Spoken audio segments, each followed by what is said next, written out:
All right, what's up, Outlaw Nation? So today is the third episode of Nuke Our Parks, and we have the one and only Trench Grenade and my new buddy, the Risky Chrisky, with us.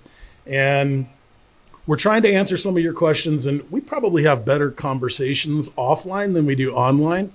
So we're going to kind of flow with this one just a little bit today. So do me a favor, if you're not already liked, subscribe, and hit the bell notifications to each of these dudes. Do it. They're pretty awesome. I like their stuff. Guys, let's dive into a couple of questions my guys have. So one of my buddies, the Practical Rifleman, said, do you hold yourself to any specific training standards that you track with practice sessions with a rifle, an open carry handgun, a concealed handgun? So I don't necessarily keep track. I know a lot of guys, they go to the gym, they'll mark all their reps and their weights, and they'll track their performance. I also, shame on me, right? I know when you track your performance, typically you tend to notice it, things do better. So I'm not doing that. I do maintain proficiency though. So and maybe that is a standard in and of itself, right? Like if I can't pull up and get really good groupings, like if my groupings aren't spectacular based on the equipment that I know can actually hold the grouping together, I get down on myself and I'm going to stay after and I'm going to make sure I make up that progress. Luckily I haven't had that problem because that's more basic rifle marksmanship, but you catch yourself sweating, not recovering early enough on the ruck. It's like maybe I should get out here, or recording a video, maybe I need to get out here and do a little bit more PT, so get after a little bit more. The basic stuff though, if I'm hovering around a 2 second or more draw and first shot, that's a problem for me. I always like to say around a second and a half. If I can do that from a concealment, handgun draw, that's what I'm going for. Other than that, no real super standards. Other than I better be able to run a mile in 8 minutes. If I can't do that, I'm messed up. At the bare minimum. Yeah, so mine, we'll talk about rifle first.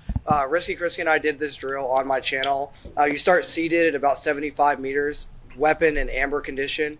You stand up, you rack the charging handle or whatever, the bolt, put it into operation, fire one round at each target, weapon on safe, sling, move to first barricade, one round each target, weapon on safe, move to next barricade, closing distance, nothing outside the Charlie. Really, you want them all in the Alpha. If you want to see more on that, go look at Risky Chrisky. I don't know which channel. It's one of the ones we did together. That's the first one. Nothing outside the Charlie. You're moving, you're shooting, getting after it. The second one would be the barrel drill. Okay, moving laterally moving vertically and laterally. There's two separate ones. You should be able to draw your handgun, not a time standard, but nothing outside the Charlie. Continuous movement, 3 magazines, dumping all 3 magazines and 3 separate targets. You've seen it on my channel a lot. One drill, you start at the back of the third barrel, both hands on the barrel, draw, move to dominant side around the barrel, and then just zigzagging around all the way to the front third barrel, and then walking backwards in one round and all 3 targets, at a time, 3 mags. That's the next one. Same drill, just moving, horizontally, if that makes sense, left to right. 3 mags, nothing outside the Charlie. Third one would be 1.5 second draw from concealment. Okay, so from concealment, remove garment, 1 round. Within C zone or alpha, C or alpha zone, okay, 7 yards. And last one is pretty simple, and a lot of guys are going to hate me in the comments because, you're active duty and you can do this all the time. Well, guess what? I don't know, find a range and do it. Or do it at 100. If you can't have a 300-meter range, then do this at 100 meters and just track your performance and increase the time standard. 0 to 300, 1 round, 50, 100, 150, 200, 250, 300, 1 round per target. You have to be able to hit it first round. From all positions. From prone supported and prone unsupported, and then 200 and in from kneeling supported, and then 150 and in from standing supported. Dang, bro, you're legit. Shout out to Practical Rifleman for the question. He's commenting a lot. I see him around on YouTube, so shout out, bro. What's up? Hope you're doing well. Yeah, he's a good friend of mine. He's a great shooter. Actually, I don't know if he wants to say this, but who cares? We need to support our brothers. He's got 2 twin boys and just had a 2-month, I think his little girl's 2 months old, and he just got diagnosed with cancer. Oh, wow. So we don't, I don't know where he's going to be about that, but if you're the praying kind, start praying for him. He's a great dude. I think he got me through COVID. We've been friends for about 4 years now, and like he checked on me every single day. He's in the medical field. That's what he does. But an excellent shooter, excellent guy. That's unfortunate. I'm sorry to hear that. Sending prayers your way, bud. So, Mike, man, people are going to roast me for this, but I have, in one way or another, had a gun in my hand since I was 5 years old. So I think one of the biggest proficiencies with training is that you understand how to use that gun and you're very proficient with that gun and it's comfortable to you. You're not afraid of it. Like I've seen people that'll pick up a pistol and hold it like this or, put their finger under because they're afraid of it. So I think there comes a point in time when you have trained a lot that it doesn't take much to stay in tune. So what I try to do is I try to stay in tune. Now, this doesn't help you if you've just been shooting in the last 1 or 2 or 3 years. This is a lifetime of me shooting some form of a pistol or a rifle or a shotgun, literally, or BB gun, just my whole life. I think when I was a kid, I got the instinct to be able to let's say in this one, harvest things. So, you want to make your kid a shooter. When they're about 5 years old, give them a Red Ryder BB gun and tell them to shoot birds. Dude, and don't teach them how to do it. Just tell them, go get me these birds. When they have to figure that out in their brain and it works, they'll just do it, right? And so I think a lot of that now comes from me personally. Now I just have to stay in tune and tune myself back up. Like I'm pretty sure I could not touch a gun. This is where people are going to roast me. I could not touch a gun for 2 or 3 years. And if you got me in a, 7-yard CCW American gunfight, I'm probably still going to beat the untrained person or the person who's doing this. But for me, it's staying tuned up.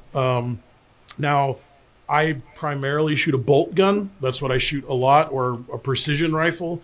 I do find I have to shoot that a lot more in order to see my shots. And like if you take a long time off of a precision rifle, like you really lose that really fast. When I say a long time, it's like 2 months that you're not shooting it. Your group size goes from 1/4 minute to 3/4 of a minute really fast.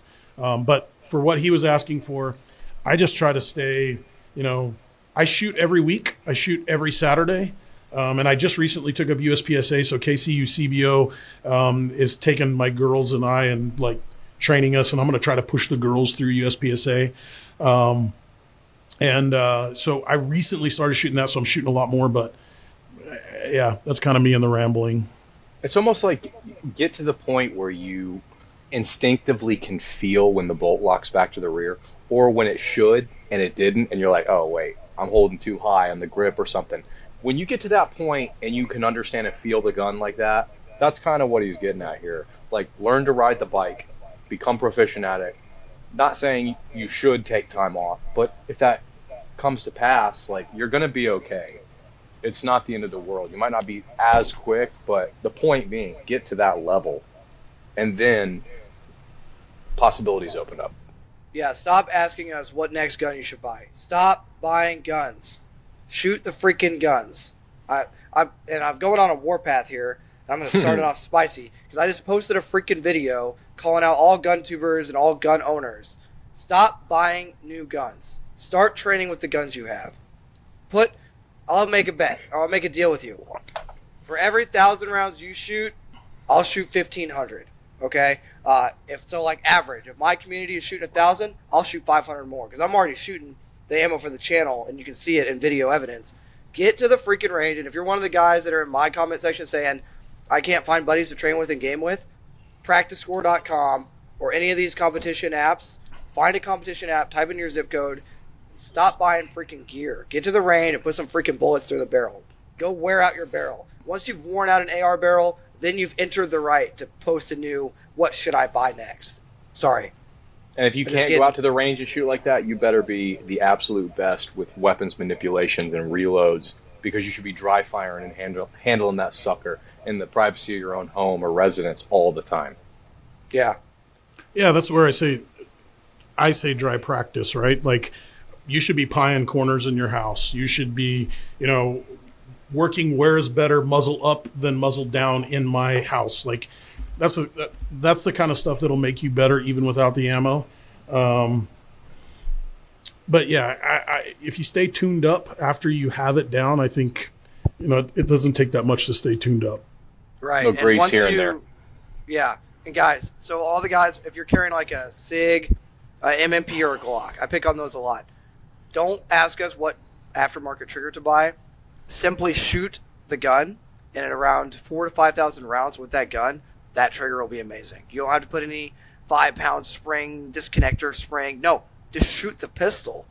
Because like Risky Chrisky and I have trained, and we were riding back in the car, and he was like, "Dang, that was fun, brother." And I'm like, "I know, I love it." Because when you're that ride back in the car to the house, when you know you're gonna do a little weapons maintenance, just kind of chill with the homies, like, God, I trust this weapon so much more than I did. But just like dry firing's awesome, but it's nice to know it's gonna work.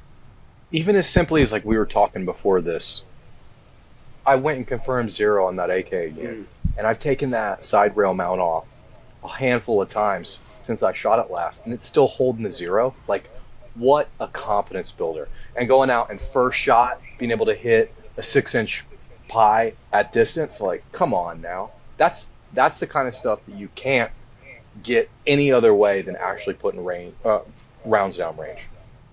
Yep, and another thing you won't find out about your gun is if you're running, we'll just bring this up real quick, if you're running PMag, Shield Arms magazines, or ETS, any sort of aftermarket magazine in your Glock, guess what you're not going to know? Until you go to a competition and start shooting it all day long, it's going to malfunction. My buddy, so I told him this at the beginning, I said, you're not running that PMag for the comp, are you? We're shooting a steel challenge. He's like, yeah, I'm going to run it. He had so many malfunctions, guess whose magazines he was using by the end? My 19X magazines, because they had 19 rounds, and because he had handgun PMags. I was just going to say handgun. Rifle PMags are great. Rifle PMags. Instant fail. Yeah. I can't touch my weapon because I've been drinking, but I can touch this PMag right here. My go-to mag for rifle is PMags because they are the best. Literally, as an active duty drill sergeant, I see the tan GI mags, the new tan GI mags. I see 6,000 of them every day fire live rounds through them. Tons of them come back broken. Yes, there's trainees and they're going to break them, but the dirt kills them. Okay, the dirt just kills them. Sand and dirt. These things, whenever we're going to do a demonstration, and if you are going to BCT, turn this off. I don't want to know who you are. You didn't see me here. If you're joining the Army. These things, whenever we're going to do a demo, like for the kids, right? We're going to go up and demo like a drill or demo a qual. Well, we're using PMags because guess what? You don't want to look dumb in front of the trainees, and you want to shoot, expert at the drill, right? So PMags, 100%. If you need something to rely on your life, Magpul, awesome job with the freaking PMags. The Glock PMags, they're trash, brother. You got to do something. I don't know what to tell you. I don't know. Glock PMags are trash. I was just told. So the Army's M855A1, the silver tip ammo. Is that what y'all are shooting? M855 Alpha 1 tungsten. It's a spicy bullet. I can't talk too much about it because I am still active. It kills the barrels at around 10,000 rounds. It is hot. It's loaded hot. Will it shoot through the PMags? Oh yeah. Okay. Oh, yeah. So I was just told today that. Don't listen to FUDs, guys. Don't listen to the FUDs. All right, so it'll go through the PMags. All right. I got a question about the PMags. Are you like Hoplophile? Do you have a problem with the Gen 3, or are you a Gen 2 only guy? What's your thought? I love that question. I was in Alaska. Okay, I hate orienting this to active duty because any 11 Bravo in the comments I'm not here for your active duty time. I'm here for your Patriot Second Amendment kind of. But guess what? The black PMags are made with some sort of thing that's for Arctic. The tan ones are made with some sort of coating that's for desert. When I attended a course. I'm not going to say his name, but you know who I'm talking to if you ever see this, the instructor of the course. It's like, you're probably going to have issues. Did you bring any other mags? We're in the Arctic, -20, -15 every day, shooting every day, nonstop. I was using a bunch of tan. You can't tell with my mags normally because this is obviously a black mag, but this is painted. Anyway, I was running a bunch of tan mags. Hopefully you brought other mags. I think you're going to foresee issues. The very first time, Risky Chrisky's got a video coming out tonight. He's got a notification. The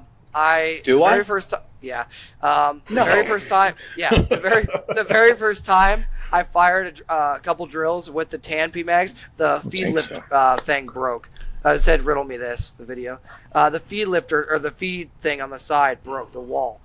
almost every tan mag I had at negative 15 broke. So I would say this: 99.9% of my mags are the black ones, the Gen 2 or 3. I don't know. I just shoot the dang thing. These ones are like the older ones I have. Most of them are the windowed ones or the Gen 3s, Gen 2 or Gen 3. Buy the black ones. Buy them in bulk from PSA. They always have crazy deals. I don't know why. And you'll be good, bro. Like, run those freaking P mags. They're awesome. Not the pistol mags, though. I'm superstitious about AR mags. I run all Gen 2 and Gen 3 P mags. The Gen 3 I like more just because that satisfaction of the over insertion little tab, the rocker tab. I like that, even though it doesn't work that great in like stretchy material, right? So if you're putting that in like a Blue Force gear pouch or something, it's not ideal. However, I have to have a full combat. I gotta have 7 loaded GI mags with upgraded anti-tilt followers, just in case. GI mags right? are great. I just in in say case. that. The GI mags are great, but when you see 400 of them break in 5 weeks, worth of range time with trainees, I mean. Oh, they're not my go-to. I just like... Yeah, get some PMags. I'm worried about the problem I'm yet to have with the PMags. One day I'll be like, now I know why they issue these stupid metal mags. I think they issue them because of Magpul is a brand name, and the GI mags Staynag are cheaper to produce. The Army is really great at a lot of things. They got a 99% solution, but they break over time. So... That being said, I never really had any problems with the Staynag metal mags. I haven't either. I wasn't putting in rounds like you were perceiving either. Right. Privately, like as a civilian, as a patriot, which most of you listen. Also, pause. If you're watching the Nuke Parks, you're freaking awesome, man. Outlaw and Risky and I only get to sit down about once a week to do these. I just worked a 16-hour day. Risky just worked at least a 12-hour day between family stuff and actually filming. I don't know Outlaw. I haven't had a chance to catch up with him for his day. But we work our freaking butts off. But to sit here and drink some whiskey after a long day and talk about stuff like this, it's awesome. So if you like it, do all the YouTube things. We love it. We love you guys. All the guys that hit me up on my channel after the last episode are like, when's the next one? It's right now. So here you are. But, if you're an average patriot and you have like 4,000 GI mags at home, they're going to work. It's when you go out there and here's my thing, and I'll shut up in a second. If you actually train with the gear, it will break over time. Anything will break over time, but PMags are, in my experience, a little bit better than GI mags. For sure. Okay, so I got another question. What do y'all zero your rifles at? 25 meter with whatever grain Listen, you're. I hope somebody on my channel that just was going off on me about the 25-yard zero would get on there. They don't train. One of my biggest video series was I did all of the popular zeros. So I did the 25, the 36, the 50, and the 100. And because Sean, Vigilance Elite, he said 36 was the best, and it's the Marine Corps way. People went crazy about it, but they think that that's the answer. But I just was wondering, so you do 25, what do you do, Risky? It's funny you mention this. I've always done 25. Yeah, because you're in the Army, because we shoot the most bullets. About a year and a half ago. And I had a Marine, Eric, from Gung Ho Veterans. He's a major, officer type. We'll give you a pass, bro. He told me about that 36. And I was like, okay, I'll see about it. So I went and checked it, and it's all right. My thing is, I'm not taking a tape measure out there, and I'm doing this on private property out in the woods. So I don't have marked distances, so I'm like, that's 30-ish yards, right? And I'm putting them about this far off of where I want, just like in the Army, right? I remember that little box at the bottom of the silhouette in the zeroing target, and that's where I'm having the rounds hit, aiming center mass at 25-ish to 50. But I run a lot of the primary arms with the BDC, and on those I do it based on the manual, just for the holdovers, barrel length, and bullet type. But short of that, I'm like a 36-25. I don't really give too much of a shit, to be completely honest. So I do mine. If it's a low power variable optic, I do it at 100. Cringe. If it's anything else, I started a long time ago doing the 36 because I mean, I was shooting with the Marines, and the Marines were like, "Hey, 36 is good to 300." And if I'm overall telling you, like, if I was going back to the current conflict, 36 is what I would use on an AR type, a 5.56. I think on AKs they're 5.45s. I want to say it's like 24 yards or 26. I can't remember. I'd have to look it up. But I switched it after talking to Clint Smith to 50. And the reason why I did is because he was like, hey, in America, which is where I think we got to focus, it's where I focus my training to, in America. In America, the chances of you having to make a 50-yard shot over to your neighbor's garage to save somebody over there is really good. And the 36 is great to 300. Like, it really is. Like, 36, like, you can watch that video. It's point of aim, like, just... It's like an 8-inch thing, like, yeah, in that range. It's great. Yeah. But, dude, if you shoot somebody at 300 yards in America, you're going to jail. Like, there are so many reasons for you not to do that. But 50 makes sense to me. 50 makes sense that because I had a friend in the 80s, he was in a hostage deal. He was like at his house, had just a Remington 700 243, greatest hunter I've ever met. They had a hostage situation where this dude was going to kill his wife, and he got his 243 out at 50 yards and blew his head off.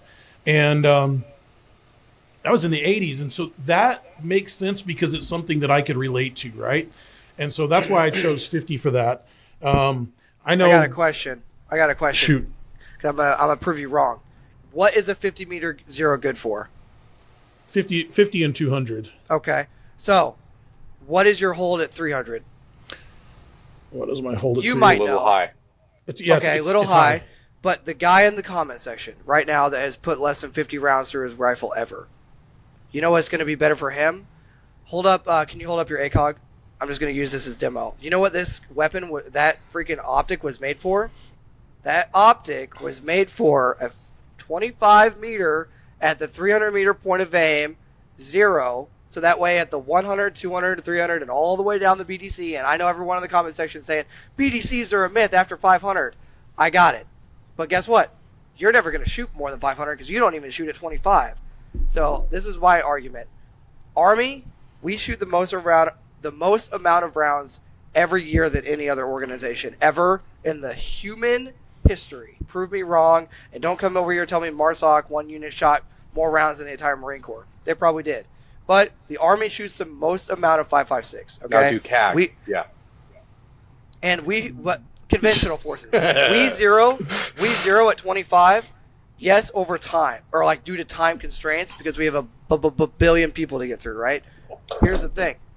For bullet drop compensator purposes, ACOG purposes, and actually using your weapon as a tool, 25 is good for time, efficiency, and if you're like Risky Chrisky and you're like, I'm out shooting out in the woods, download the app Mill GPS and get the offline mode, pay like $5 for or whatever it is, like $4 or whatever for 1 month, then delete the subscription. Measure out 100 meters, or measure out, if you can't do that, get your pace count. 67. Yep. If you know your pace count, if you don't know what a pace count is, you're not an infantryman, you need to look up what it is. Get your pace count. From your pace count divided by 4, that's 25 meters. You can zero anywhere in the world. Ask me how I know. That's how I got my soldiers zeroed all over the world. I know my pace count is actually 67, which is weird.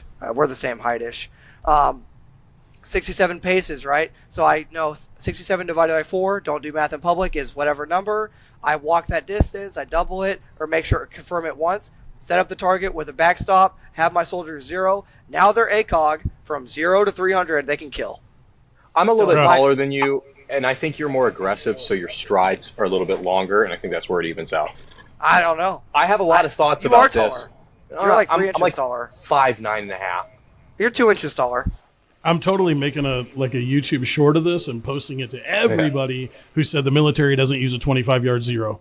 No, they definitely do. And it's not OPSEC. It's active. It's common knowledge. I have so many thoughts on this. I'm so glad you brought this question up, because the more I think about it, the more I'm like, oh man, I've changed over time. So I have many thoughts. I ran for quite some time that primary arms 2.5 to 10 and piggybacked a red dot on top of it. And I zeroed that initially at 100 because I was I was thinking about the calculations, and I was like, it's easier if I do it at 100 with the coefficients and everything, just easier math in my head. And then it hit me like, I range estimate in a different way than that. So one thing to consider, and I will say this as well, if you have a BDC, go back and look at your user manual, and hopefully it tells you based on the round, the grain in which you're shooting, and the barrel length, hopefully that will correspond to the hash marks. Or go and find an app. There's a bunch of them. Trench mentioned one. There's another one that was probably sanctioned by Russia or something like that, I heard recently. Either way, use that for the stadia lines and everything. As far as if you don't like what we've said so far, look at it from a standpoint of how do you range estimate?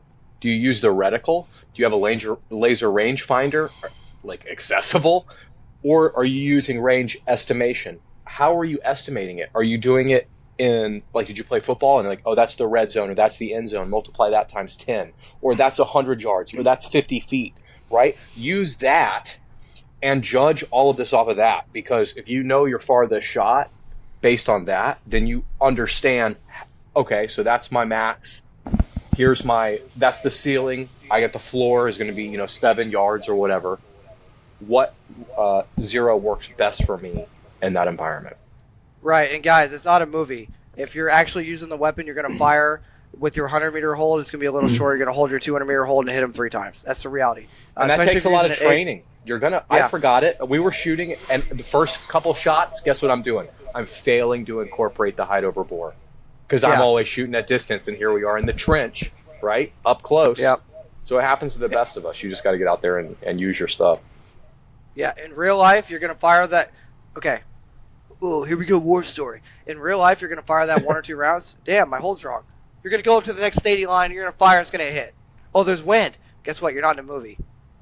Just realize you're not going to be a sniper. You're going to be bang, bang. What the heck? Oh, I'm shooting 55 grain at 300 meters. Hold the 300-meter hold because he's actually at 300, not 200. Oh, now you're killing in Minecraft. I'll tell you something that's kind of funny to me. Let's call those guys the cool guys, right? The cool guys, they said it took years of them shooting every single day before they would be able to do the holdovers when they're actually shooting at people. Like they say, when you're shooting at people, they shoot where the dot is. Yeah. So, yeah. So like the ACOG reticle is built. Guys, go back to our very first episode. We're not trying to interrupt each other. We're just trying to keep the discourse going. The ACOG, and I'm going to reference the ACOG because that's what I know. That's what I have however many billion rounds through, right? He just happens to have his disconnected from the weapon. So the ACOG reticle is made to actually identify a person. But in real life and real stress, you're just going to fire around, not negligently, but thinking it's a good hold, and you're going to adjust your hold off that. That's just the real life. This is the doctor. Look at that beautiful. So while Risky's gone, and I think he can still hear us, but that's good. The best, in my opinion, the best optic for the beginner and to actually train somebody to actually use the weapon is what he's holding right now. Literally just an ACOG. And I don't even think you need the RMR. Just the ACOG. I've been dry firing a lot and firing a lot without using the bend and aiming method, and it's great as long as you're trained. Now that Risky's back, what's the next question? What was the next question? Let me find it here.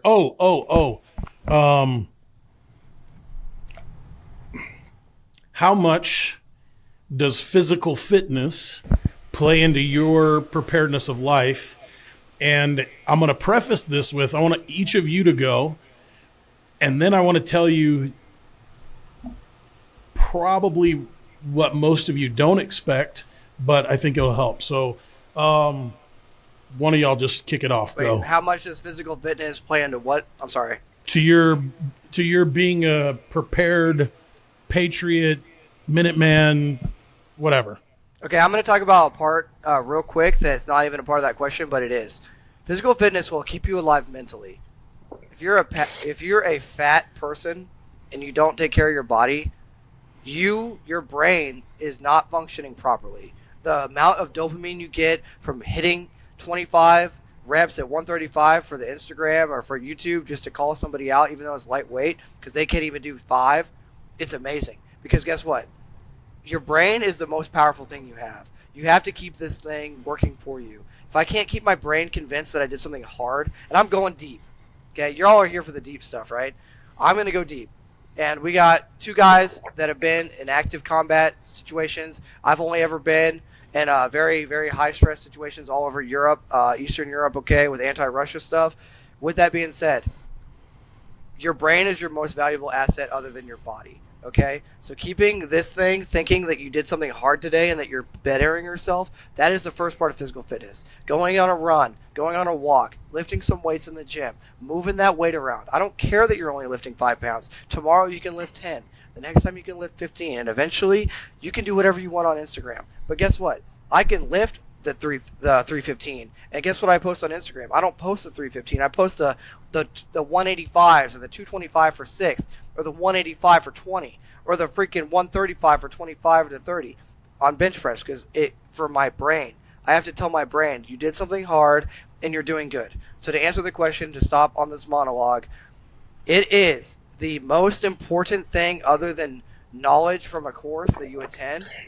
That course knowledge and that physical fitness plus dry fire. Like Ben Stoker has said, check out his new YouTube channel. He's a world-class shooter. Ben Stoker says you can't start dry firing if you've never attended a course because you don't know how to dry fire. So go to a course, figure out how to freaking dry fire. Once you go to a course and figure out how to dry fire, get your body in the same condition as your freaking that training at the range, and then your mind will follow. Because guys, keeping your mental health in line is so important. And somebody in the comments is going to say, brother, that thing that hit me right on the feels, I was on the brink, my family, whatever, my friend group is falling apart. Guys, take care of your body and your mind will say thank you. Trench is definitely leading the way as far as physical fitness, I would imagine, in this group. Or I don't want to speak for Outlaw. He definitely outperforms me in PT. And that's not because I don't care or I have not always cared. I'm probably more like you guys watching this video. I'm an average guy. If you see me on the street, you're not going to know. If you don't know who I am, you're going to be like, this is just some other idiot in a Hawaiian shirt, right? What is he doing? Why is he talking to me? I would compare it to what Outlaw was saying earlier with the shooting. I can run. I have that weird cardio where I can just go and run. He actually can run. We were on the range in 95 degrees or something crazy in the humidity. He could run all day, but he did tell me he was tired after. He did tell me multiple times, Trench, I need to get back out here. Yeah, I just need to go do it more. And it's because, to be completely honest, I'm lazy, right? I'm a dad. I'm working on a little bit of sleep every day, and I need to up that game. So I'm glad you point this out as something that I need to focus more on personally. Not saying I'm out of shape. I can still do all the things. One of the bigger things that I try to do is I go out almost every day into the woods, and I'm out there rucking. I got gear on.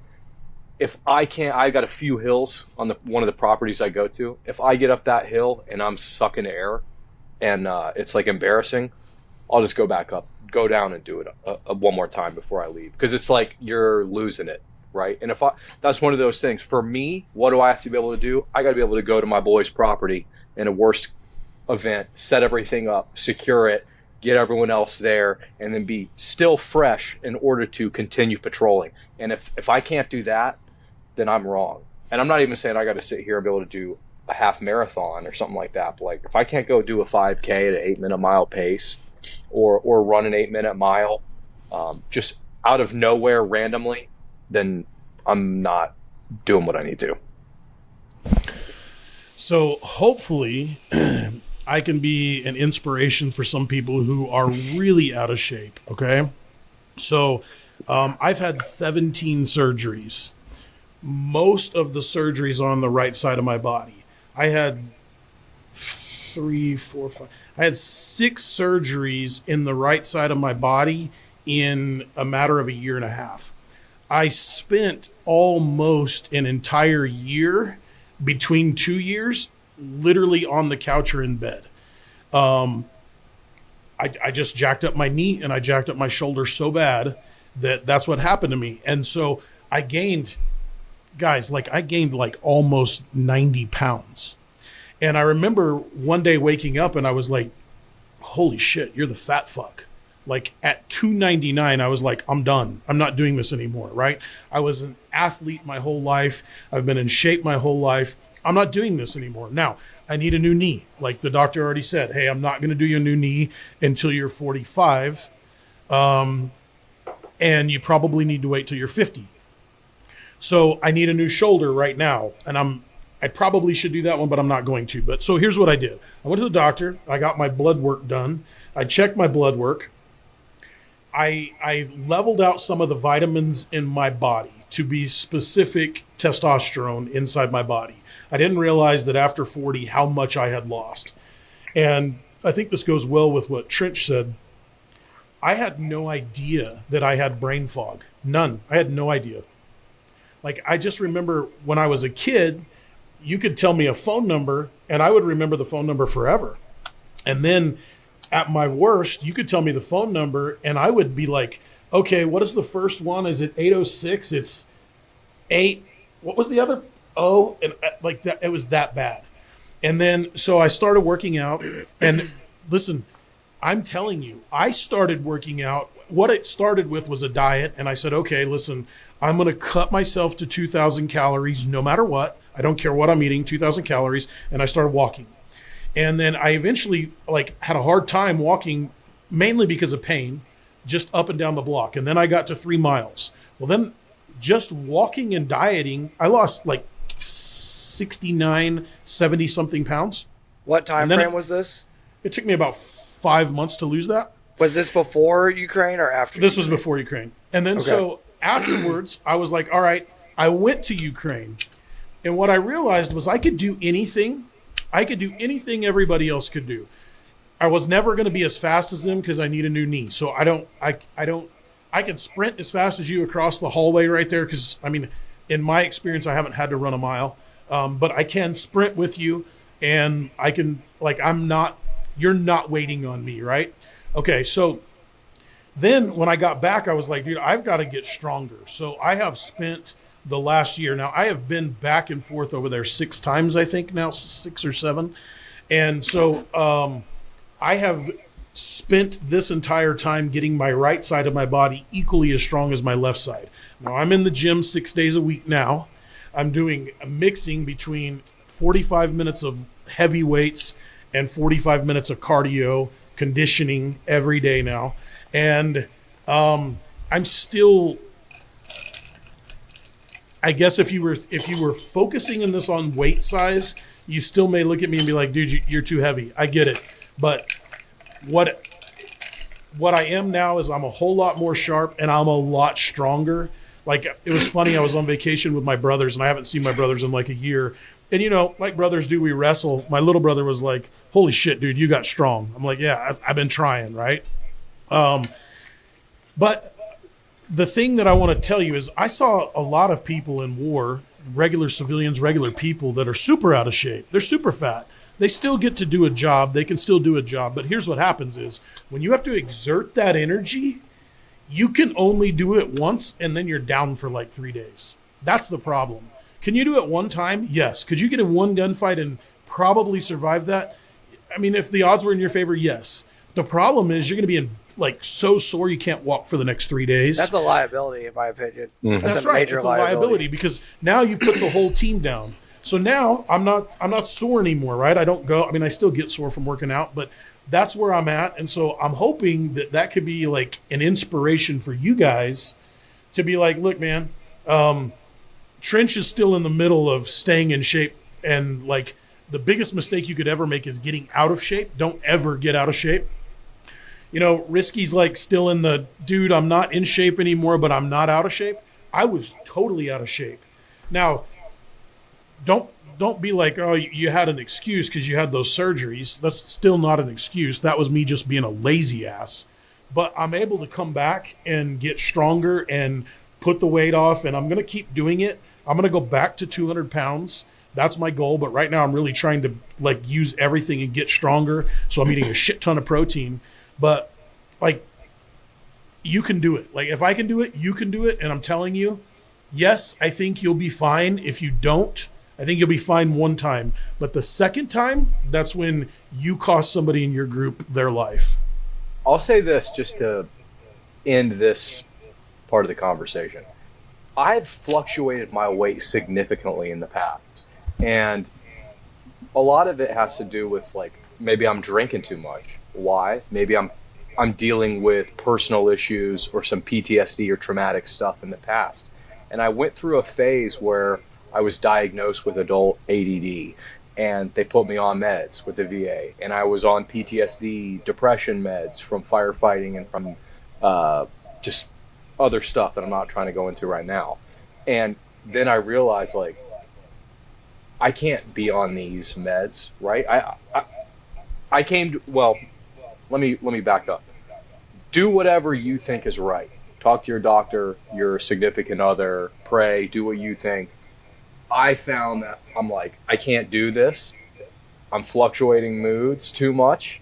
I'm ballooning up in weight, or I'm going down significantly in weight.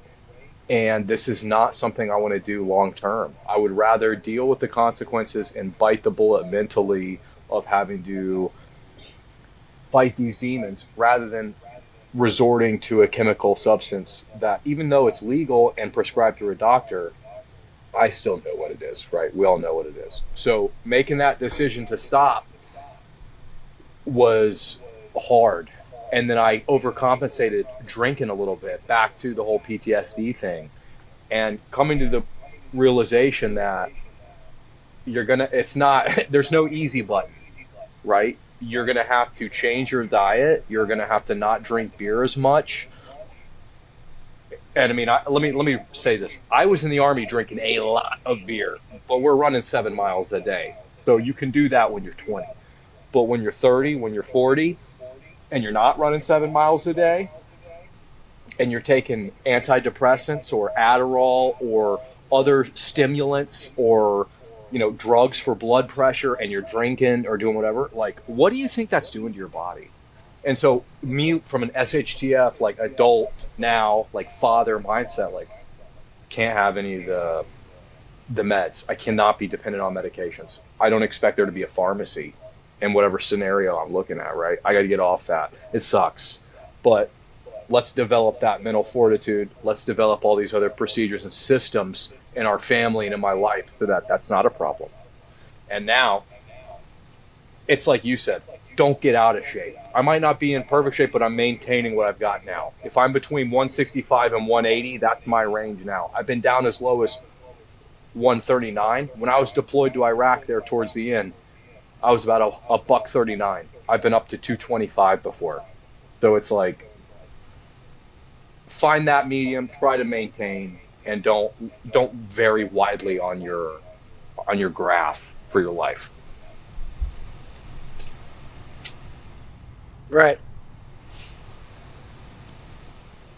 All right, so next question, and then I'm going to head off for the beer that we talked about we shouldn't be drinking. Somebody asked on your channel, Trench, is there any place for a 12 gauge in your SHTF arsenal? And I'm going to step away, but you guys go on. I think we all know what Trench is about to say. So my community is about to get really, really mad, actually. They're about to get so mad, and I hate to say this. Okay, everybody just relax. Take a deep breath. If you're by yourself and you have the best shotgun in the world, the Beretta 1301 from Langdon Tactical, which in my opinion, he doesn't know who I am. I bought one of his shotguns. They're amazing.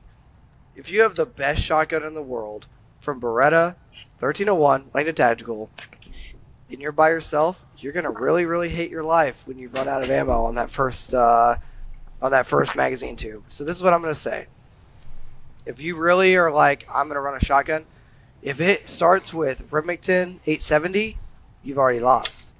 If it starts with, what am I thinking of? Mossberg 500, Mossberg 590, you've already lost. If it starts with Benelli M4, and it's lightweight somehow, which I don't recommend the Benelli M4 because it's too heavy, basically, I'm going to just break this down. There's only one shotgun. There's only one shotgun I think you can legitimately be like, I'm the fastest gun in the West. Okay, Beretta 1301 from Langdon Tactical, and you have to have a battle buddy with a rifle. He has to have a rifle. If that's not the case, then you cannot run a shotgun. It's unfortunate because they are so devastating. I'm sure a lot of you have seen my designated shotgunner video. It kind of what kicked off my channel. That video, designated shotgunner, was talking about I have 9 other dudes that are rocking rifles. I have a shotgun. So when it's like, okay, we have a threat over there, dump 9 shells at them, yeah, that's going to do some freaking suppression. Okay, because a wall of every time I pull the trigger, it's 9 projectiles of 32 caliber moving faster than a 9mm, very violently towards them. Yeah, that's a freaking payload. Here's the real deal, though. Like Clint Smith says, we'll reference him again in this video.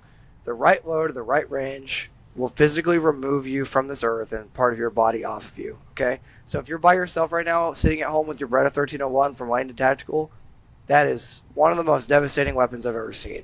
Okay, and if you do the technique I tell you, which is shoot 2, reevaluate, load 2, shoot 2, reevaluate, load 2, that will keep you alive. If you do this, dump, dump, dump, dump, dump, dump, dump, dump, transition, guess what you just did? You just gave yourself a 7-pound payload to hold the rest of the fight and a handgun to fight with. But if you do a shoot 2, reassess, bang, reassess, okay, he's dead, or, sorry, no longer a threat, top my shotgun off, shoot 2, reassess, maybe shoot 1 more, top that gun off. As long as you have a buddy with a rifle, or maybe a buddy with another Beretta 1301, you're rocking and rolling. Just know that shotgun ammo is heavy, okay? It is very heavy. And you have to have a handgun. If you're watching this video and you're like, I'm the designated shotgunner, if it starts with Remington 870, you're a no-go. If it starts with Mossberg 500, you're a no-go. Has to be a semi-auto. Basically, it has to be a Beretta 1301 for me, because the Benelli is still too heavy, and you have to have a reliable handgun, and you have to know how to transition to it. So that's my thoughts on it. I am conflicted because I want to say, my gut is like, I want to give the go-ahead on the shotgun.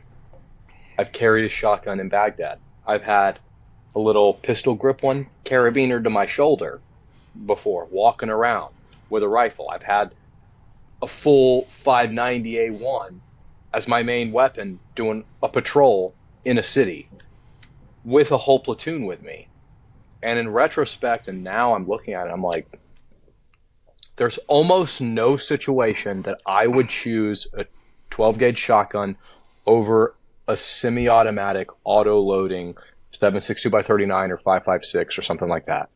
I'm just not going to, because the amount of bullets, how quickly the reload is, yes, there's that devastating factor, but if I light you up 2 or 3 times in this area with any of these other cartridges, it's going to be the same thing, and I'm still going to have plenty to go around and at distance. So my thinking is, if I'm never going to choose the shotgun over an auto-loading rifle, I would not give that advice to you.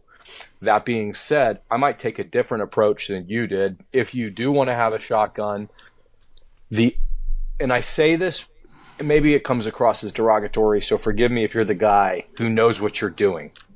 Because I feel like the majority of the people who might ask this question might not know what they're doing. I'll just say it. They don't know how to dry fire. They don't know how to top that shotgun off in a hurry. They're going to get stressed out. It's a lot easier to put one thing into a gun and put the bolt forward than it is to put 8 things in the gun and put the bolt forward. So I'm just going to hammer down on this. You probably don't know what you're doing unless you've attended a course. Go to Tactical Response, get a shotgun course. And I would say most guys go with the pump only because if you're asking this question to begin with, I don't think you're going to manipulate a semi-auto better than a pump in this scenario.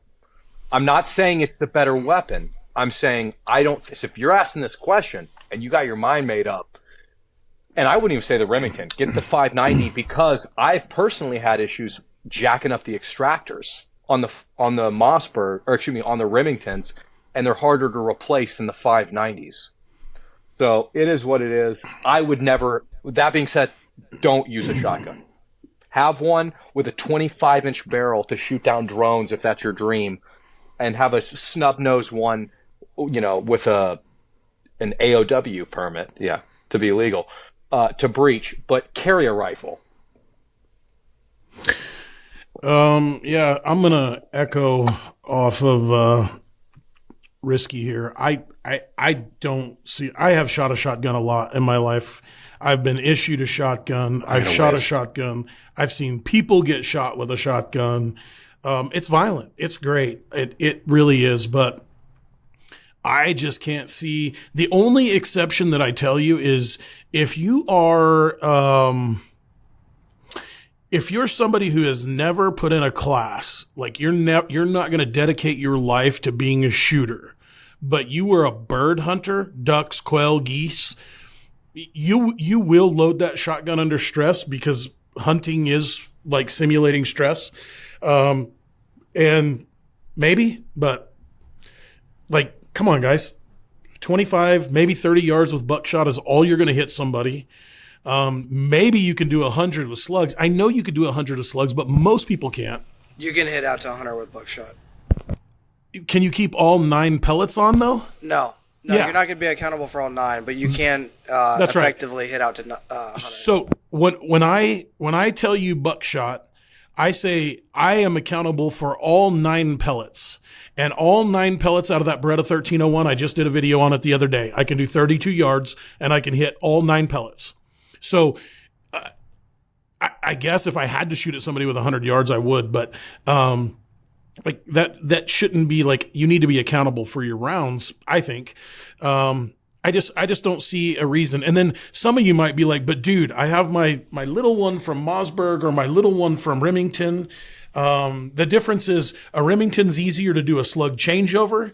A Mossberg's easier to work the safety. But, well, I'm going to use it to breach. Cool. Do you have breaching rounds? Because if you don't and you shoot a door with buckshot or slugs, you're probably going to hurt everybody around you. Like don't think just because you have a shotgun, you can shoot buckshot into a door and it's going to breach it. That's not how it works. Like, think again. Like, so I'm going to go with no. When I look at a shotgun in an SHTF scenario, I look at giving it to an old family member who might be guarding the inner cordon of my family while I'm protecting the outer cordon, because I don't trust them to go on the outer cordon perimeter security patrol with me. And a shotgun is what they're familiar with, right? And it's still a gun. It's better than a pistol, but it is what it is. And I say that from a guy I've had. I ran when the Nitro, the 887 Nitro came out, the cool Remington one, like the waterproof one. I had a tactical out one. I put a red dot, was running slugs, rifled slugs through it, and I could hit out at 100 all day long. But it's like, what benefit am I getting from that? Some up close stuff, but I can then sort of do the 100-yard thing. Like, it's such a compromise anywhere past immediate point blank space that it's like I look at it as a liability. So just to give everyone the reason why I say no Remington 870, no Mossberg 500 and 590, no pump gun. I shoot a lot. I shoot a lot every day, and I also shoot a lot with guys that are supposed to be trained infantrymen that cannot quickly top off a shotgun. Okay? So if those guys can't quickly manipulate and don't remember to rack the pump every time they fire, yep, they short shuck it. If those guys don't know how to do it, most of you watching this asking that question, should I use my 870? If that's all I need? It's not. It's not all you need. I would rather you throw that 870 on the ground right now and just use your Glock. Because your Glock at least will have more bullets. Because if you're that negligent, just don't even try. Just go with the handgun. Commit to the handgun. So if you're asking this question, in my mind's eye, you either A, really like literally need to attend a shotgun course with that pump gun. Like you have to, like mandatory. I don't care who you get it from. As long as it's reputable. Literally anybody. But if you don't get that course and you're just like, I'm just going to use my pump gun, you don't understand how hard it is to put one thing into one thing at a time with your heart rate literally at 180. Like, that's hard. And I'd argue it's also hard. easier to shoot an AR than a shotgun of any type. It is. Oh yeah, It by is. far. Yeah, way easier. But it's definitely an expert's weapon. And if you're just getting into this game and you came into this because like the Designated Shotgunner video inspired you, bro, you gotta attend a course. It's not as easy as buying Grandpa's 870 and shooting it. It's not. It is an I hate expert's to tell weapon. you. It is literally an expert's weapon. It's one thing at a time. Okay, the reason It's the snubby of long guns. Yeah, it's shoot 2, reassess, load 2. It's not shoot 7, top off 7. Because if you're shoot 7, top off 7, you're dead, dude. It's over. It's the equivalent of having a bolt gun as your main gun. Like, you better be the best. Okay, so all right, now pivoting to another question, and I guess this one will go a little longer than our last episodes by a few minutes, but this will be the last question. We seem to all agree, because I saw through here, like, I'm never going to have a 9-man squad, or I need to get my 9-man squad, or whatever. So let's not picture, let's everybody picture the worst case scenario that you think you're going to need that 9-man squad in America for now. Ready? Go. All right. If that's the case, knowing that there's roughly 20,000 people that's going to listen to the 3 of our stuff here. So not everybody's going to be, the world's not going to listen to it. So the world's not going to know. So you have the unique ability in understanding how to arm your squad. Those 9 guys, what does it put, understanding, in my opinion, that most guys are going to come with probably a 16-inch with a red dot on it. What are some other options that would be good for us as far as weapon systems that would help us get through that? I know that's a loaded question, so there's no wrong answer, but what do you guys think? An assault pack. Okay, when I say assault pack, I mean a 72 to 48 hour lightweight bag. No. Just guns. Oh, what guns? Guns. He just throws it. You need, and hear me out, this is going to really break the internet. Ready, guys? 3, 2, 1. Glock. It needs to be compatible with Glock magazines in 9mm. If you have a 45 or a 357 SIG or a 40 caliber, you're wrong. Fight me. Literally come out to the range, beat me. Literally beat me on a competition. Literally beat me. I'm an average shooter. I shoot every day. Okay, whatever. But I'm an average competitive shooter. If you're carrying a 40, 45, 357 SIG, I don't care. 10 mil. Oh, 10 mil puts them down. Guess what else puts them down? A 9. Really fucking really fast. Okay? So, if you want to be in our squad, Glock, 9 mil. Lots of them. Compatible. ACOG. Or a good freaking optic. Tons of 5.56, and you need to get in shape. Because if you show up and you're out of shape, sorry, brother. You can walk 300 paces that way. That's your option. Like, we don't have the time of day for negligence and liabilities. We need you to be able to move now, today. If you want things past that, stop. Because if you haven't, what did we say in the beginning of the video? If you haven't shot enough rounds to burn out a barrel, you're not even, stop. No. If I don't say, hey brother, tell me about your rifle, and you don't tell me at 200 this is your point of aim on my optic, you're not part of the conversation yet. If I say tell me about your rifle, like, yeah, I replaced the barrel, I put a bad lever on it, I'm running whatever, I replaced this on the gun, yeah. No, you're not part of the conversation. You're just a liability. If I say tell me about your rifle, and you tell me, okay, at 150 this is the hole, this is the bullet I'm using, this is what I stocked up on, this is its capabilities out to 5, you're part of the conversation. So, guys, the biggest thing, a lot of you are going to get bored. Like, why do these guys harp on 5.56 and 9mm out of a Glock and a 16-inch AR with an ACOG? Because we use it. I use it every day. I literally shoot thousands of rounds a week every day from these freaking platforms. They just work, dudes. So, that's my answer.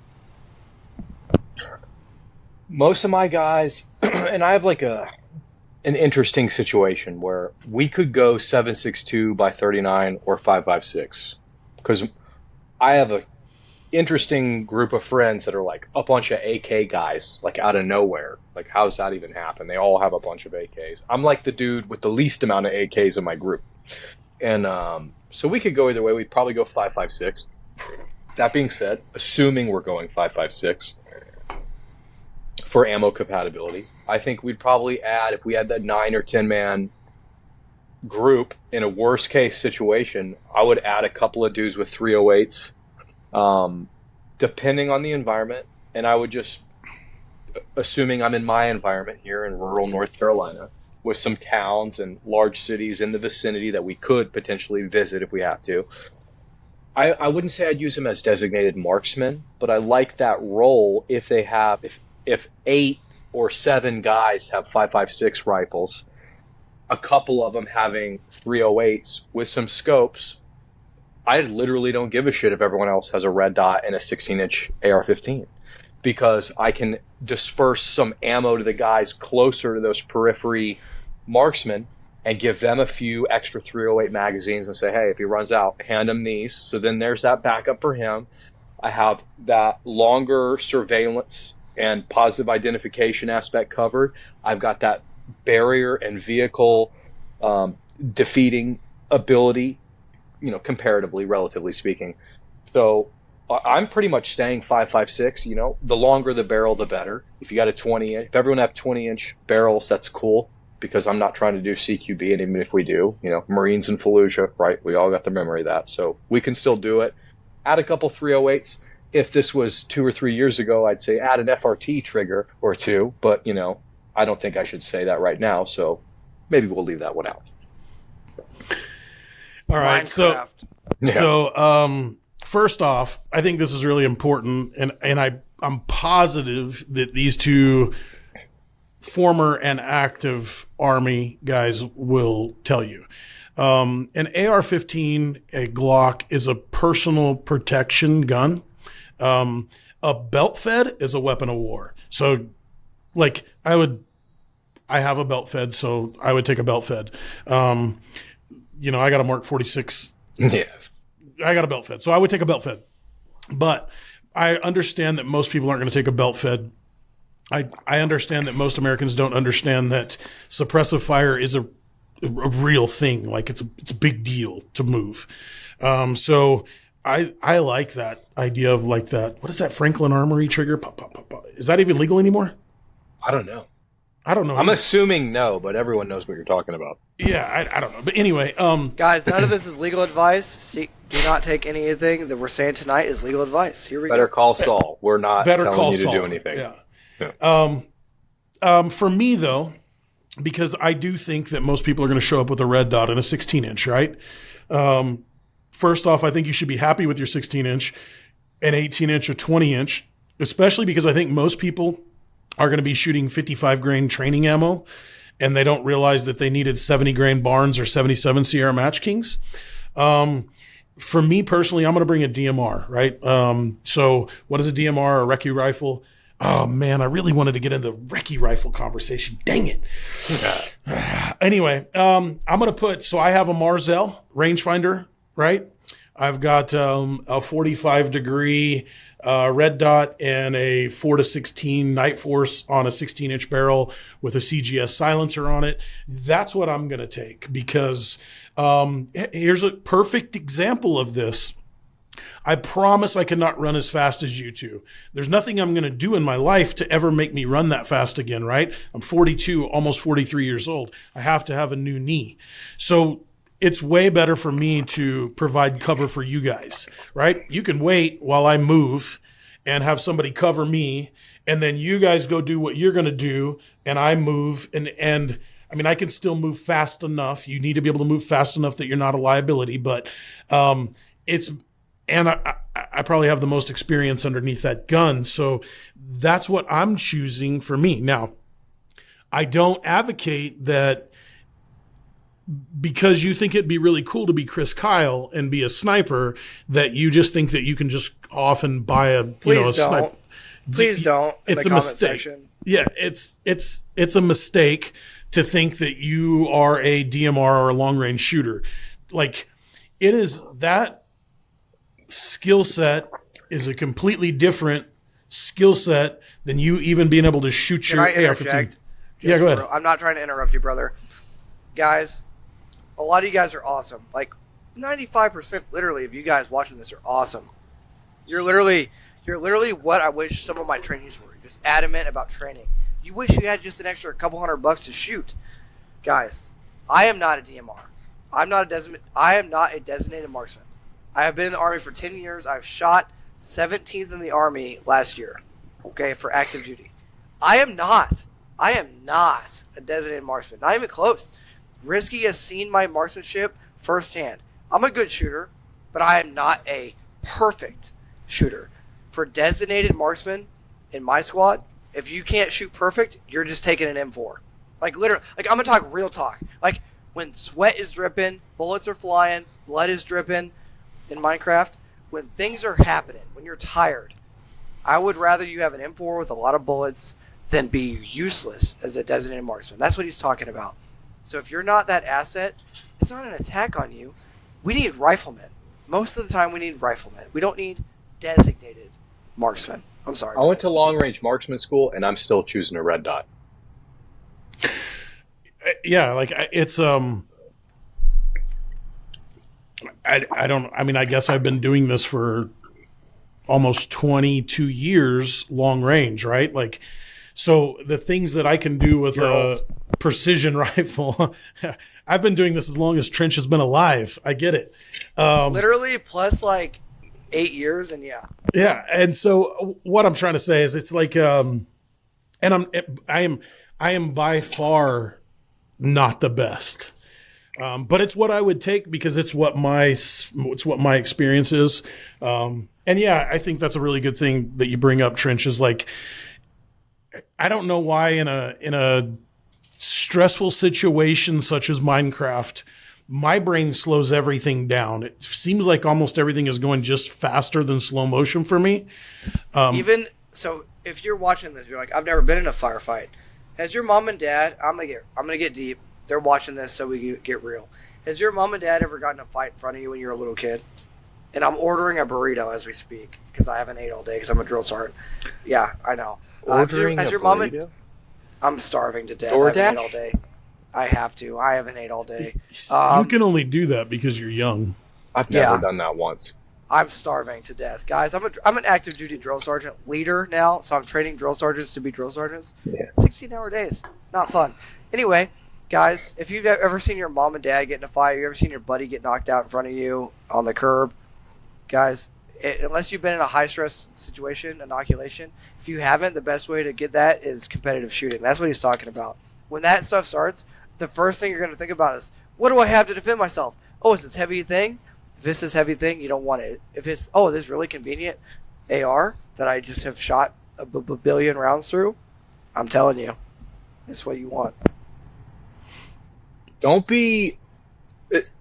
I feel like a lot of guys, and maybe I'm wrong, but I feel like a lot of guys take for granted the fact that we have availability to 16-inch ARs and red dots. Like, 16-inch is literally the meta. If tomorrow you were like, you have 3 options: 20-inch, 16, and 11.5. Guys, Bro, you like, said 11.5 last video. But hear me out. But 11.5, little too short for the 500. We'll even say 20, right? So if they have 20-inch barrel ARs or 10-inch barrel ARs with red dots, just that in and of itself, the fact that we can do that in this country, almost literally no one else on earth can do that.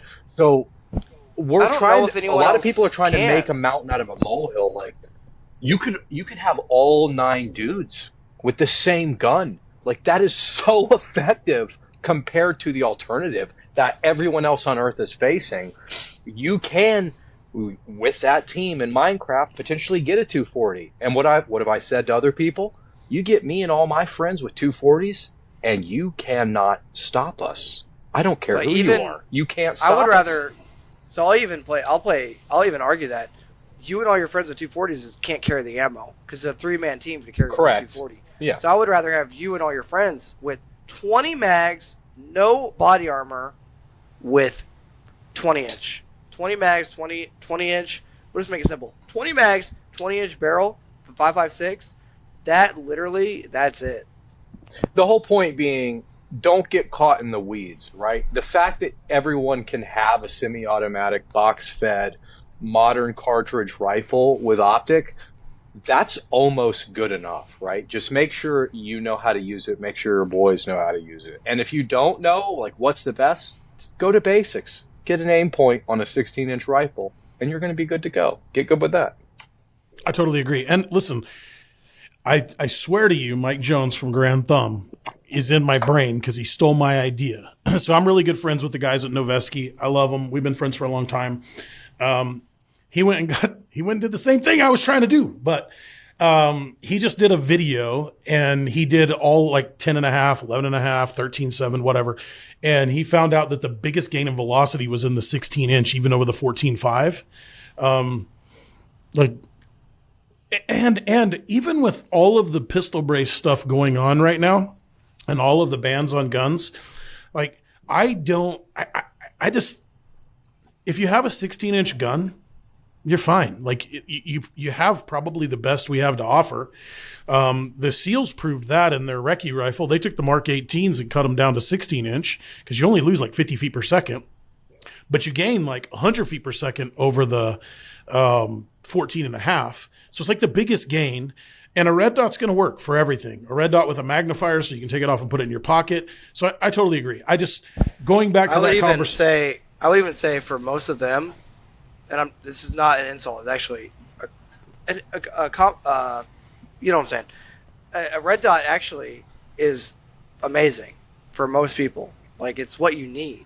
It's not just like, oh, you only need a red dot. It's like, I'm so proud of you. You literally probably can get away with a red dot. And it's so lightweight, you can literally get away with a red dot. No, I agree. The only reason why I like something like this ACOG or low power variable optic is, I mean, I was looking into buildings with my red dot, and the dot took up the window. Like, I couldn't see inside there. You had the brightness too high up. That bend and aiming method is huge. I think a lot of guys don't understand fully the bend and aiming method, and they don't realize. Like, I was shooting yesterday with my buddy, and we had the field rifle out there. So we had the 5X micro prism on an 18-inch barrel AR. And we were just shooting offhand at little paper plates that I had tacked into the bottom of trees kind of around the property, and we were sitting on the porch while it was raining. And the handiness of that, right? The ability to go up and just immediately make dead center hits at 6-inch plates at 75 to 200 yards without bracing off of anything is outstanding. But the thinking is, oh man, we're a little bit closer up, or we're a little bit slower on these close shots. Well, in all actuality, I would just light them up. Like, if this was a fight or flight, I'm not sitting there gaining that sight picture. I'm not worried about that hostage rescue shot 99.9% of the time because I'm not in Delta, right? I'm not a hostage rescue not in Delta guy. I'm not with the FBI HRT. I'm some dude. So if you're 50 and in and I have a scope, well, I'm just sort of going to unleash hate on you, and thank God that I have a 30-round magazine. So I've been drinking. Hey, let's preface it this. Okay. That is without rule of law in America. Yes. Oh, yes. Under rule of in Minecraft, which is why the red dot in rule of law is king, because up close there's not up to 50, like you said. I think this is a fair statement. If you're getting into an engagement past 50 during rule of law, you're probably going to prison. I'm actually gonna undercut you. So I shot a comp recently, and I'm going to start shooting them every 2 weeks again.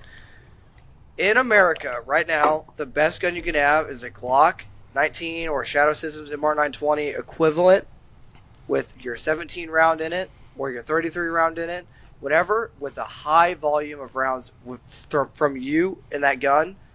That is so much confidence. Dude, I don't know how much, the past 3 nights after that comp I shot, all I've carried around is that freaking MR920 because I just put tons of hits, vital hits, so quick. I'm just like, I'm so freaking good with this gun. I don't need an AR for home defense. I got a white light on this thing, 33 round mag. This is literally it. I am the you-know-what at this range. For rule of law, the moment it goes to WROL, I think we should have one last discussion just to close out this video. Without rule of law, in my opinion, I have nods. So all the guys that are like, Oh, you have nods. Like, you're in a different group. I'm a nods owner. I own PVS 14 White Foss, right? Gen 2 Plus. Even with my nods, I think the best freaking rifle you could have is a 16-inch gun with an ACOG. Nothing else. Just a lightweight 16-inch gun with an ACOG. It's so freaking handy. It's so accurate. It's so durable. I run a Daniel Defense. I'm in love. Like, I'm literally, it's behind me. I don't think they can see it. And maybe you guys can back me up, or you can argue against me. Whatever works. I'm in love with the field rifle concept of just like the lightest build, but the most durable. A rifle barrel, a durable barrel, and just an ability to engage out to 500 with an amazing build with 16 inches and a sling. I'm just freaking, I'm in love. What are you guys' thoughts? What are your guys' thoughts on the field rifle? With a Glock. Sorry, I should say that. With a Glock on your hip, you have your battle belt on, and a field rifle. I love the field rifle. I didn't know I liked it until I tested it out. And I don't think I said this last time. Maybe I did, so forgive me if I did. Primary Arms is an affiliate of mine. We've talked. They've sent me some free stuff. Generally speaking, though, up until very recently, like the last month or two, I've always purchased everything from Primary Arms. So I've literally bought 3 micro prisms from them. I bought 4 or 5 LPVOs and regular scopes from them, all with my own money. They sent me 1 or 2 free optics out of all those. And I initially asked when they were going to send out the 5X micro prisms for one in a 7.62 by 39 reticle because I wanted to put it on an RPK for testing. That was the whole point. They sent me out a 5.56 308 reticle, and I was like, oh shit. And I took the 2.5 to 10 off of my designated marksman rifle, or my Minuteman Mark 12, as we call it, right? Not clone correct at all, by any means. And I realized, like, oh, this is unbelievably lightweight. If I don't add another red dot to this, and I have just nothing on the rail at all, just keep it slim, a 20-round magazine or something lightweight, because the odds are, like for this cheap rifle, I don't think I'm going to have to use it, but if I do, I can make hits at extended ranges, like a truck gun, get home gun, something like that if I'm traveling across the county or whatever. And I tell you what, man, I love it.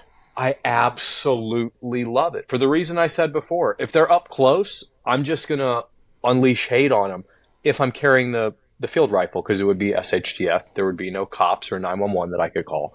So I'm worried about that. And I would have the Glock on me up close if I had to do anything like that. But I think that is perfect. That being said, if I only had one rifle and batteries and all that was not a worry, like I knew I could store batteries or go to CVS and get more batteries or something like that, I would just have a red dot. I just give me an aim point and a basic AR-15 with a white light, and I can do 99% of everything I'll ever need to do with that.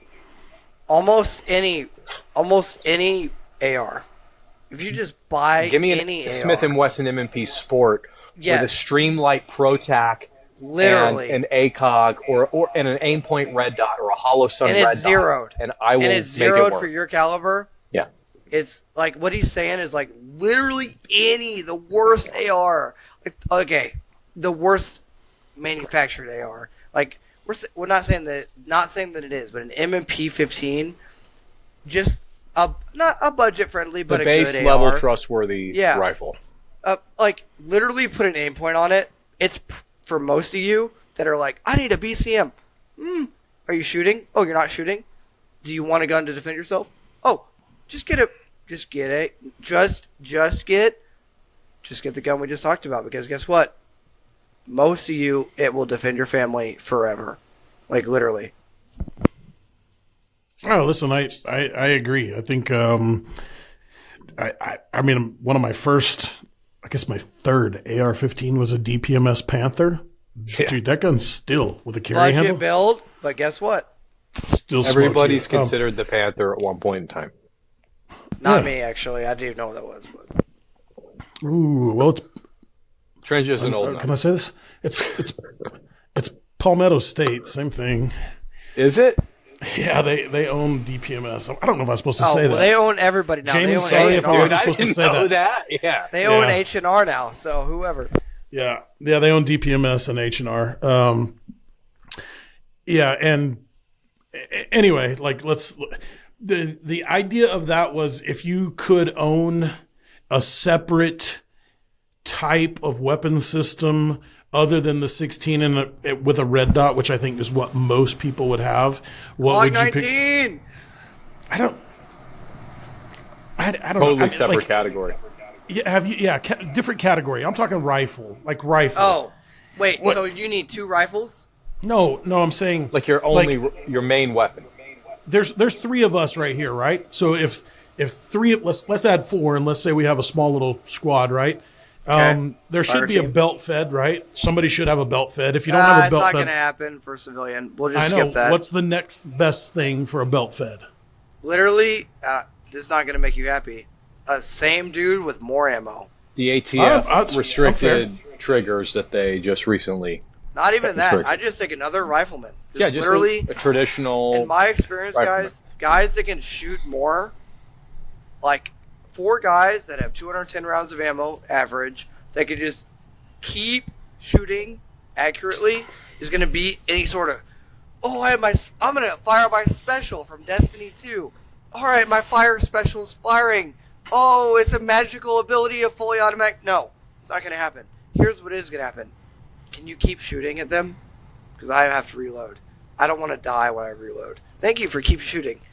4 riflemen is always going to beat 1 magical machine gunner that sucks.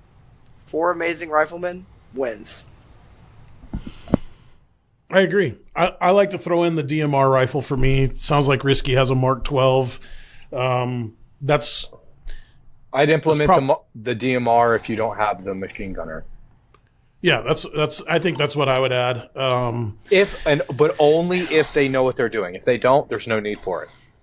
Well, I totally agree. If you don't know what you're doing, there's no need for it. Then all of you just need the 16-inch and a red dot. Yeah.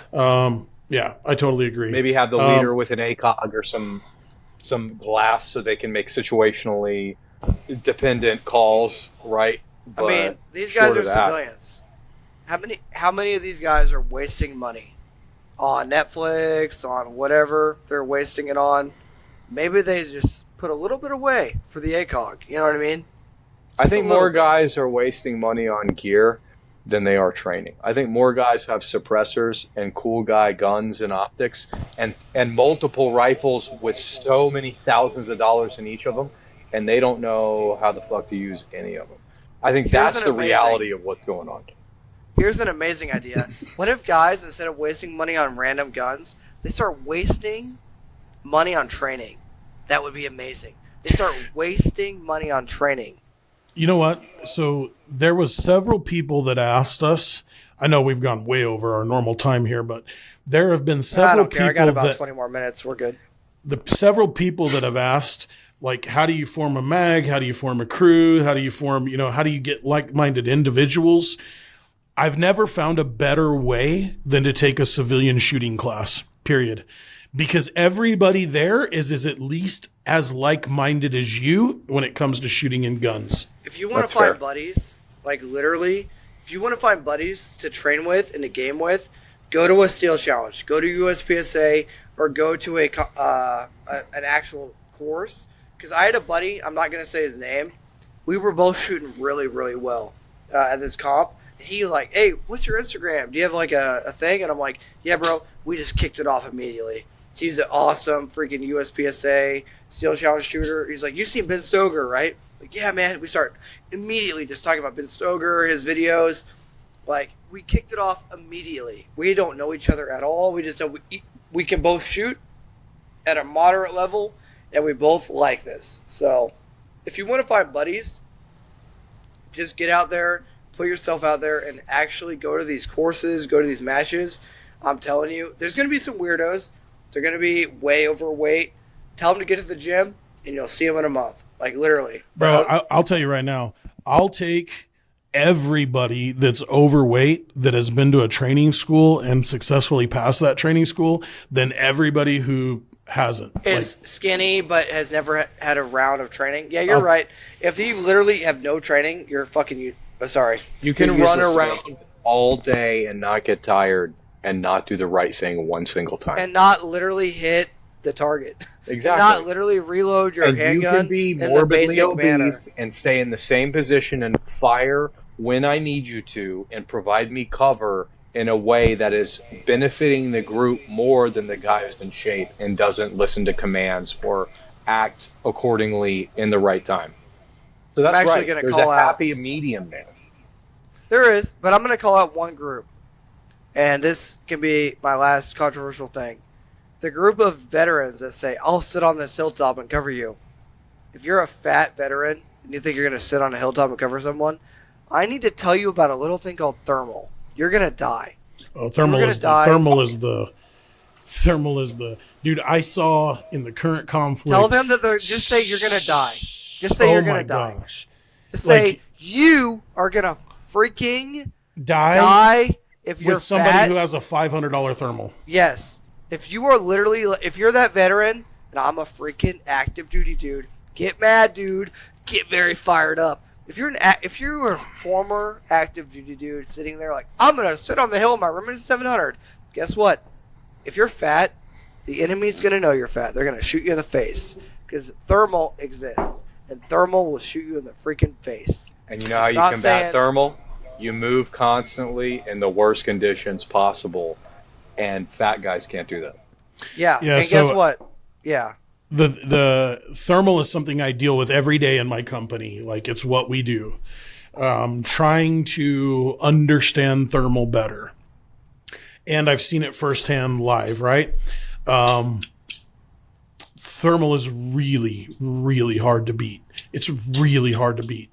It's literally the game changer. Like, give me thermal, don't give me night vision, unless I'm driving a car. But it's literally like you cannot beat it. Like, literally cannot beat it. I'm not taking away when I say this from any combat vet that has fought GWAT, anything. Like, doesn't, like, whatever you've done, you guys are fucking awesome. I love you. Thank you. They're literally my heroes. They're literally my heroes. Thermal takes it to a whole new level that you don't have any experience with.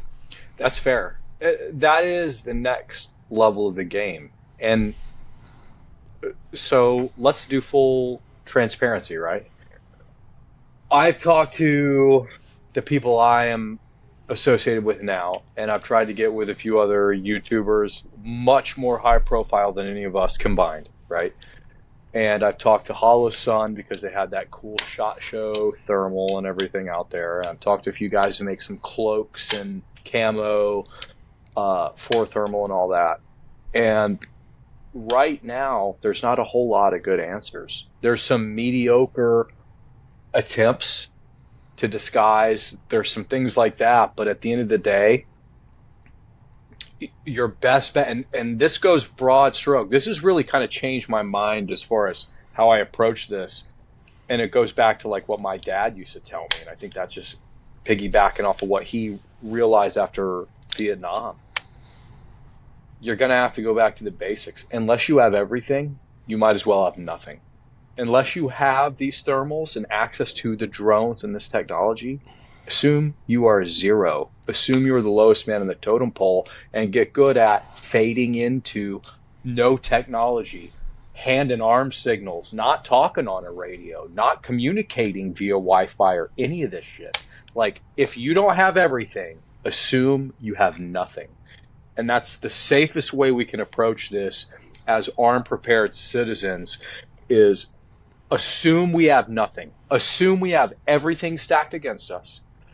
Acquire as much as you can in the training and understand that there will be unrestricted warfare in an SHTF environment waged against you. So how do we overcompensate and make up for these discrepancies? So I'm going to add this. Everybody who didn't listen this far along, you missed the very best part of this. I do have access to that stuff. I own a drone company. It's what I do. I own a training company. I train long range shooters.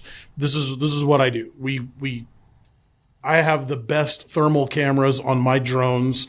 You guys should look them up. Like I do. I have. He wastes more money on drones than we spent on Chipotle in a month. You need to supercut this and put this at the intro, because this is the most important thing I know I should do this. So you should do this, Jayden. So my drones are not, they're like, a civilian can't buy my drones. They're military and law enforcement. Okay. You can't hide from me, period. You cannot hide from me. I know you're there. There are some ways. Are you using FLIR? If you're using FLIR, you can literally kill anybody. No, FLIR's good. Like, yeah, FLIR's great, but no, I'm not using FLIR. I'm using stuff that's way more expensive than FLIR. So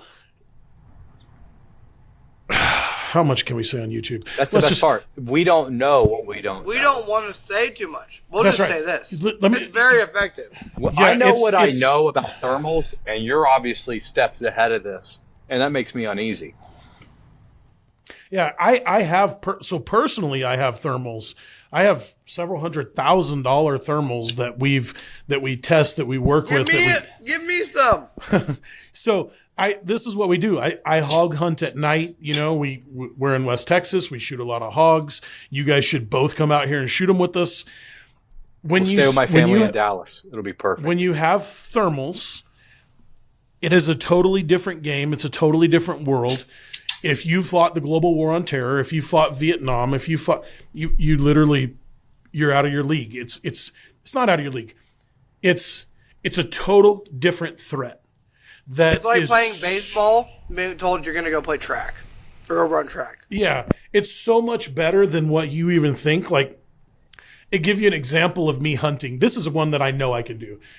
Me hunting, I hunt a lot. I can take my Swarovski $3,500 binoculars, and I can look at a hillside, and I can spend about 15 to 18 minutes looking at this hillside to see if I can see any animals or movement. Okay, I can take my FLIR Recon 5 and do this. Nothing's on that hill. That's what they saw the giant in Afghanistan with, that Recon 5. The Tales giant from the grid square. Look it up. Oh, I read that. Dude, I've asked every SF guy I know, and none of them know the story. They don't even know the fake story. Look it up on Blurry Creatures. They have a guy tell the story of how he was on the ridge and saw this giant take like 6 steps out of a valley looking through a FLIR Recon 5. Tell him why, though. Tell him why FLIR is so much more effective than naked eye. Because you immediately see the heat immediately. Like, so I throw it up, and if I have it on white hot, like I'm not going to get into details. White hot, black hot, you can see them different at different times of the day, and you can see them immediately. Like, that's white. So you know the heat. The contrast changes to the temperature of the ambient air and the surrounding environment compared to your clothes, the things touching you, your footprints, the air you're breathing in and out. The refresh rate and the clarity on these modern optics is such that you almost can't hide from it when it's down to the fractions of 1 single degree variance, right? So that's impossible for you to hide from without serious advantages. So this is one you can buy. So I can say this because it's old technology. It's 2013 technology that you can buy right now, okay? A Skeet IR, which is now pixels on target. It's Trichicon. Sorry, it's Trichicon. Trichicon bought BA Systems. So you can buy one of theirs if you can find it for about $24,000. I've got 3 or 4 Skeet IRs. They're great. I can literally walk in here and you can see my footprints after I walk. I can put my hand on the wall. You can see after I put my hand on the wall. Like, that's how great thermals are. In 2013, bro. If I could tell you in 2023, I can shoot my bullet and I can watch the bullet fly through the air and hit the ground. I'm not exaggerating that, right? And now it's a $100,000 thermal, but you can see it. The DoD's not sparing any expense. Oh no, How much money has been sent to Ukraine? Well, but that's a different deal. Listen, if you guys want to, we'll talk about that off camera. We're gonna have The to money go. going to I'm about Ukraine- to pee my pants right now. I know it's a different story. All right, so in the interest of peeing the pants of Risky Chrisky, all right, Outlaw Nation, do me a favor, like, subscribe, hit the bell notifications. I hope you have enjoyed the 3 episodes of Nuke Our Parks. If you are really nice and ask us a lot of questions, we might do a 4th episode. You're gonna have to watch more though. Like, you guys aren't watching enough. Anyway, guys, You start listen. actually liking the video. I don't know, something. Yeah, like, subscribe, hit the bell notifications. Outlaw out.